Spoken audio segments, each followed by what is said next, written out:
Blue aroma tales থেকে নীলাব্জ দাসের পরিচালনায় বেরিয়েছে ভয় ভাষাবিদ আসছে তেড়ে নামক একটি ধারাবাহিকের প্রথম পর্ব। দেখলাম, শুনলাম এবং তাজ্জব হলাম। একই জিনিস বানিয়েছে নীলাব্জ, বাপরে বাপ! এটাকে যে কোনো দলে ফেলা যাচ্ছে না। এই যে পুরোপুরি নতুন ধরনের একটা সৃষ্টিকর্ম। এর মধ্যে গল্পের একটা মোড়ক আছে, কেউ কেউ সেই গল্পের বিভিন্ন ভূমিকায় রূপদান করছেন। তার সঙ্গে মিশেছে খানিকটা তথ্যচিত্রের ঢং। তা থেকে নানা তথ্য পাওয়া যাচ্ছে ভাষার ব্যবহার সম্পর্কে।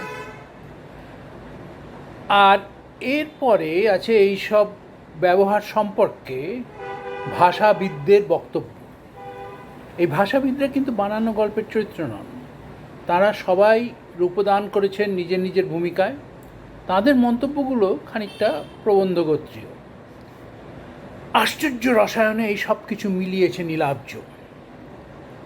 বাংলা ভাষা সম্পর্কে বিন্দুমাত্র ভালোবাসা যাদের আছে তাদের সবার দেখা উচিত ভয় ভাষাবিদ আসছে তেড়ে।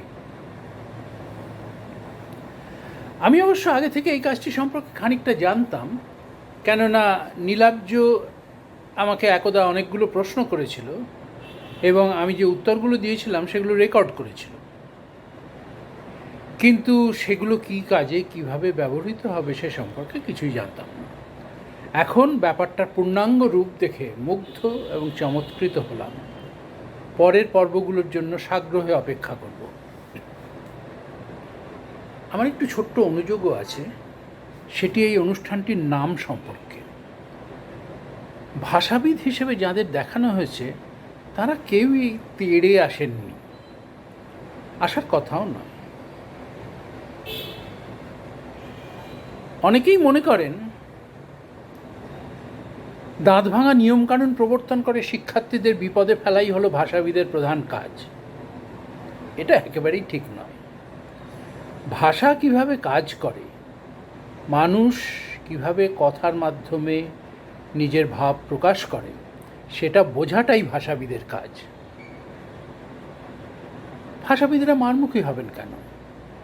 বরং সঙ্গী সাথী কাল্পনিক চরিত্ররা কেউ কেউ তাদের চেয়ে অনেক বেশি মারমুখী। যাই হোক, এই ভুল চিন্তাটার ছাপ পড়েছে নামের মধ্যে। আশা করি পরবর্তী পর্বগুলো দেখে বোঝা যাবে ভাষাবিদদের ভূমিকাটা ঠিক কীরকম। বোঝা যাবে তারা তেড়িয়া হয়ে আক্রমণ করার জন্য ওত পেতে থাকেন না।